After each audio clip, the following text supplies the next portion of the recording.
ನಟ ದರ್ಶನ್ ಅವರ ಮಧ್ಯಂತರ ಜಾಮೀನು ರದ್ದಾಗುತ್ತಾ ಒಂದು ಸಾಧ್ಯತೆ ಹೆಚ್ಚಿರತಕ್ಕಂಥದ್ದು. ಜಾಮೀನು ರದ್ದತಿ ಬಗ್ಗೆ ಗೃಹ ಸಚಿವ ಪರಮೇಶ್ವರ್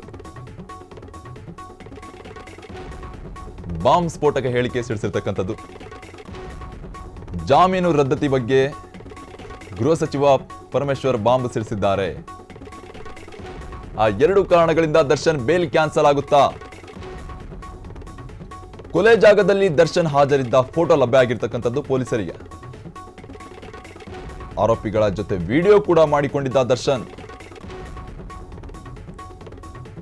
ಬೇಲ್ ಪಡೆದು ಆಪರೇಷನ್ ಮಾಡಿಸದೆ ಕಾಲಹರಣ ಕೂಡ ಮಾಡ್ತಾ ಇದ್ದಾರೆ. ಇದು ಒಂದು ಕಾರಣ ಆಗಿರ್ಬೋದು. ಈ ಎಲ್ಲ ಕಾರಣಗಳಿಂದ ದರ್ಶನ್ ಬೇಲೆ ರದ್ದಾಗುವ ಸಾಧ್ಯತೆ ಹೆಚ್ಚಿರ್ತಕ್ಕಂಥದ್ದು. ನಟ ದರ್ಶನ್ ಅವರ ಮಧ್ಯಂತರ ಜಾಮೀನು ರದ್ದಾಗುವ ಒಂದು ಸಾಧ್ಯತೆ ಇದೆ. ಜಾಮೀನು ರದ್ದತಿ ಬಗ್ಗೆ ಗೃಹ ಸಚಿವ ಪರಮೇಶ್ವರ್ ಬಾಂಬ್ ಸಿಡಿಸಿರ್ತಕ್ಕಂಥದ್ದು. ಆ ಎರಡು ಕಾರಣಗಳಿಂದ ದರ್ಶನ್ ಬೇಲ್ ಕ್ಯಾನ್ಸಲ್ ಆಗುವ ಸಾಧ್ಯತೆ ಹೆಚ್ಚಿದೆ. ಕೊಲೆ ಜಾಗದಲ್ಲಿ ದರ್ಶನ್ ಹಾಜರಿದ್ದ ಫೋಟೋ ಕೂಡ ಲಭ್ಯ ಆಗಿರ್ತಕ್ಕಂಥದ್ದು. ಇನ್ನೊಂದು ಕಡೆ ಆರೋಪಿಗಳ ಜೊತೆ ವಿಡಿಯೋ ಕೂಡ ಮಾಡಿಕೊಂಡಿದ್ದಾರೆ ದರ್ಶನ್ ಅವರು. ಬೇಲ್ ಪಡೆದು ಆಪರೇಷನ್ ಮಾಡಿಸದೆ ಕಾಲಹರಣ ಕೂಡ ಮಾಡ್ತಾ ಇದ್ದಾರೆ. ಈ ಎಲ್ಲ ಕಾರಣಗಳು ಅವರ ಒಂದು ಬೇಲ್ ಮಧ್ಯಂತರ ಜಾಮೀನು ಏನು ತೆಗೆದುಕೊಂಡು ಬಂದಿದ್ದಾರೆ ಚಿಕಿತ್ಸೆಗೆಂದು ಕ್ಯಾನ್ಸಲ್ ಆಗುವ ಸಾಧ್ಯತೆ ಇರತಕ್ಕಂಥದ್ದು. ಅಷ್ಟೇ ಅಲ್ಲ, ಇದಕ್ಕೆ ಸಂಬಂಧಪಟ್ಟಂತೆ ಇನ್ನೂ ಹೆಚ್ಚಿನ ಸಾಕ್ಷ್ಯಾಧಾರಗಳು ಪೊಲೀಸರಿಗೆ ಲಭ್ಯ ಆಗಿರ್ತಕ್ಕಂಥದ್ದು. ಆರೋಪಿಗಳ ಜೊತೆ ಫೋಟೋ ಕೂಡ ತೆಗೆದುಕೊಂಡಿದ್ದಾರೆ ದರ್ಶನ್ ಅವರು. ರೇಣುಕಾಸ್ವಾಮಿ ಕೊಲೆ ಕೇಸ್ ದರ್ಶನ್ಗೆ ಮತ್ತಷ್ಟು ಸಂಕಷ್ಟ ತಂದೊಡ್ಡಿರ್ತಕ್ಕಂಥದ್ದು. ಹತ್ಯೆ ಸಂಬಂಧ ಪೊಲೀಸರಿಂದ ಈಗಾಗಲೇ ಚಾರ್ಜ್ ಶೀಟ್ ಸಲ್ಲಿಕೆ ಮಾಡಲಾಗಿದೆ. ಮತ್ತೊಂದೆಡೆ ಖಾಕಿಯಿಂದ ಮುಂದುವರೆದಿದ್ದ ತನಿಖೆ ಇನ್ನು ನಿಲ್ತಿಲ್ಲ. ತನಿಖೆ 17 ಆರೋಪಿಗಳ ಹಣಕಾಸಿನ ಮೂಲಕ್ಕೆ ಕೈ ಹಾಕಿದ ಖಾಕಿ. ಕ್ಯಾಶ್ ಮೂಲಕ ಒಂದಿಷ್ಟು ವ್ಯವಹಾರ ನಡೆಸಿರುವ ಶಂಕೆ ಕೂಡ ಇದೆ. ಆನ್ಲೈನ್ ಮೂಲಕವೂ ವ್ಯವಹಾರ ನಡೆದಿರುವ ಮಾಹಿತಿ ಕೂಡ ಇದೆ. ವಿವಿಧ ಬ್ಯಾಂಕ್ಗಳಲ್ಲಿ ಖಾತೆಗಳನ್ನು ಹೊಂದಿದ್ದ ಆರೋಪಿಗಳು ಆ ಎಲ್ಲವನ್ನ ಕಲೆ ಹಾಕ್ತಾ ಇದ್ದ ಖಾಕಿ.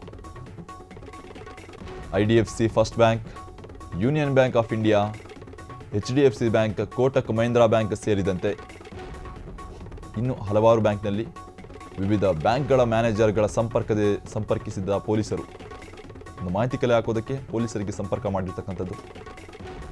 ಮಾಗಡಿ ರೋಡ್ನ ಒಂದು ಬ್ಯಾಂಕ್ನಲ್ಲಿ 14 ಆರೋಪಿಗಳ KYC ಮಾಹಿತಿ ಪಡೆದಿರುವ ಪೊಲೀಸರು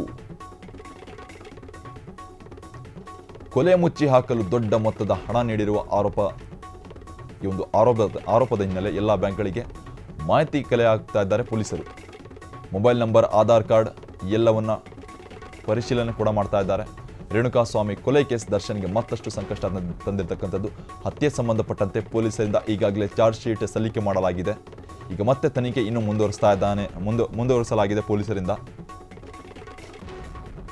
17 ಆರೋಪಿಗಳ ಹಣಕಾಸಿನ ಮೂಲಕ್ಕೆ ಕೈ ಹಾಕಿರ್ತಕ್ಕಂಥದ್ದು ಖಾಕಿ. ಕ್ಯಾಶ್ ಮೂಲಕ ಒಂದಿಷ್ಟು ವ್ಯವಹಾರ ನಡೆದಿರುವ ಶಂಕೆ ಕೂಡ ಇದೆ. ಈ ಎಲ್ಲ ಮಾಹಿತಿಗಳನ್ನು ಒಂದೊಂದಾಗಿ ಪೊಲೀಸರು ಕಲೆ ಹಾಕ್ತಾ ಇರ್ತಕ್ಕಂಥದ್ದು. ಎಲ್ಲ ಥರದ ಬ್ಯಾಂಕ್ಗಳಲ್ಲಿ ಈ ಆರೋಪಿಗಳು ಒಂದು ಅಕೌಂಟ್ ಹೊಂದಿರತಕ್ಕಂಥದ್ದು. ಎಲ್ಲ ಬ್ಯಾಂಕ್ಗಳ ಮ್ಯಾನೇಜರ್ ಹತ್ರ ಪೊಲೀಸರು ಹೋಗಿ ಎಲ್ಲ ಮಾಹಿತಿಗಳನ್ನು ಕಲೆ ಹಾಕ್ತಾ ಇರ್ತಕ್ಕಂಥದ್ದು. ಇದಕ್ಕೆ ಸಂಬಂಧಪಟ್ಟಂತೆ ಮತ್ತಷ್ಟು ಸಾಕ್ಷ್ಯ ವಿವರಗಳು ಲಭಿಸಿರ್ತಕ್ಕಂಥದ್ದು. ಪೊಲೀಸರಿಗೆ ಚಾರ್ಜ್ ಶೀಟ್ ಕೂಡ ಸಲ್ಲಿಕೆ ಮಾಡಲಾಗಿದೆ. ಈಗ ಮತ್ತೆ ತನಿಖೆ ಮುಂದುವರಿಸಿರ್ತಕ್ಕಂಥದ್ದು. ಎಲ್ಲ ಬ್ಯಾಂಕ್ಗಳಿಗೆ ವಿಸಿಟ್ ಮಾಡಿ, ಯಾಕಂದರೆ ಆರೋಪಿಗಳಿಗೆ ಕೊಲೆ ಮುಚ್ಚಿ ಹಾಕಲು ಒಂದು ದೊಡ್ಡ ಮಟ್ಟದ ಅಮೌಂಟಿಗೆ ಚಿತ್ರದುರ್ಗದ ರೇಣುಕಾಸ್ವಾಮಿ ಕೊಲೆ ಕೇಸ್ಗೆ ಸಂಬಂಧಪಟ್ಟಂತೆ ಪ್ರಕರಣದಲ್ಲಿ PSI ವಿನಯ್ ಹೆಸರು ತಳಕು ಕಂಡಿರ್ತಕ್ಕಂಥದ್ದು. ವಿನಯ್ ಕೈವಾಡದ ಬಗ್ಗೆ ತನಿಖೆ ಚುರುಕು ಮಾಡಲಾಗಿದೆ ಪೊಲೀಸರಿಂದ. ಆರೋಪಿ ಪ್ರದೋಷ್ PSIಗೆ ಫೋನ್ ಮಾಡಿದ್ದ. ವಿಚಾರಣೆ ವೇಳೆ ಮಾಹಿತಿ ನೀಡಿದ PSI. ಚಿತ್ರದುರ್ಗದ ರೇಣುಕಾಸ್ವಾಮಿ ಕೊಲೆ ಕೇಸ್ಗೆ ಸಂಬಂಧಪಟ್ಟಂತೆ PSI ಅವರ ಒಂದು ತಳಕು ಕಂಡು ಬಂದಿರತಕ್ಕಂಥದ್ದು. PSI ವಿನಯ್ ಅವರ ಹೆಸರು ತಳಕು ಕಂಡು ಬಂದಿರತಕ್ಕಂಥದ್ದು. ಈ ಒಂದು ಕೇಸ್ನಲ್ಲಿ ವಿನಯ್ ಕೈವಾಡದ ಬಗ್ಗೆ ಪೊಲೀಸರು ತನಿಖೆ ಚುರುಕು ಮಾಡಿದ್ದಾರೆ. ಆರೋಪಿ ಪ್ರದೋಷ್ PSIಗೆ ಫೋನ್ ಮಾಡಿದ್ದ ಅಂತಕ್ಕಂಥ ಮಾಹಿತಿ ಲಭ್ಯವಾಗಿದೆ. ಚಿತ್ರದುರ್ಗ ರೇಣುಕಾಸ್ವಾಮಿ ಕೊಲೆ ಕೇಸ್ಗೆ ಸಂಬಂಧಪಟ್ಟಂತೆ ಪೊಲೀಸರ ಕೈವಾಡವು ಇದರಲ್ಲಿ ಶಾಮೀಲಾಗಿರುವ ಒಂದು ಶಂಕೆ ವ್ಯಕ್ತವಾಗಿರ್ತಕ್ಕಂಥದ್ದು. ವಿನಯ್ ಕೈವಾಡದ ಬಗ್ಗೆ ತನಿಖೆ ಚುರುಕುಗೊಳಿಸಲಾಗಿದೆ. ಈಗ ಪೊಲೀಸರಿಂದ ಈ ಒಂದು ಕೊಲೆ ಕೇಸ್ಗೆ ಸಂಬಂಧಪಟ್ಟಂತೆ ಪ್ರದೋಷ ಆಗಿರ್ಬೋದು, PSI ವಿನಯ್ ಅವರಿಗೆ ಕಾಲ್ ಮಾಡಿದ್ದ, ಏನಕ್ಕೆ ಕಾಲ್ ಮಾಡಿದ್ದ, ಯಾಕೆ ಮಾಡಿದ್ದ, ಯಾವಾಗ ಮಾಡಿದ್ದ, ಈ ಎಲ್ಲವನ್ನು ಪೊಲೀಸರು ಮಾಹಿತಿ ಕಲೆ ಆಗ್ತಾ ಇದ್ದಾರೆ. ಪೊಲೀಸರು ಇದರಲ್ಲಿ ಶಾಮೀಲಾಗಿದ್ರಾ ಅಥವಾ ಈ ಕೊಲೆ ಕೇಸನ್ನು ಮುಚ್ಚಾಕೋದಕ್ಕೆ ಏನಾದರೂ ಪ್ಲಾನ್ ನಡೆದಿತ್ತಾ ಪೊಲೀಸರಿಂದ, ಈ ಎಲ್ಲವನ್ನು ಈಗ ಪೊಲೀಸರೇ ತನಿಖೆ ಮಾಡಲಾಗ್ತಾ ಇದೆ. PSI ವಿನಯ್ ಅವರ ಒಂದು ಹೆಸರು ತಳುಕು ಹಾಕಿರ್ತಕೊಂಡಿರ್ತಕ್ಕಂಥದ್ದು. ಆರೋಪಿ ಪ್ರದೋಷ್ ಕಾಲ್ ಮಾಡಿರ್ತಕ್ಕಂಥದ್ದು PSI ವಿನಯ್ ಅವರಿಗೆ.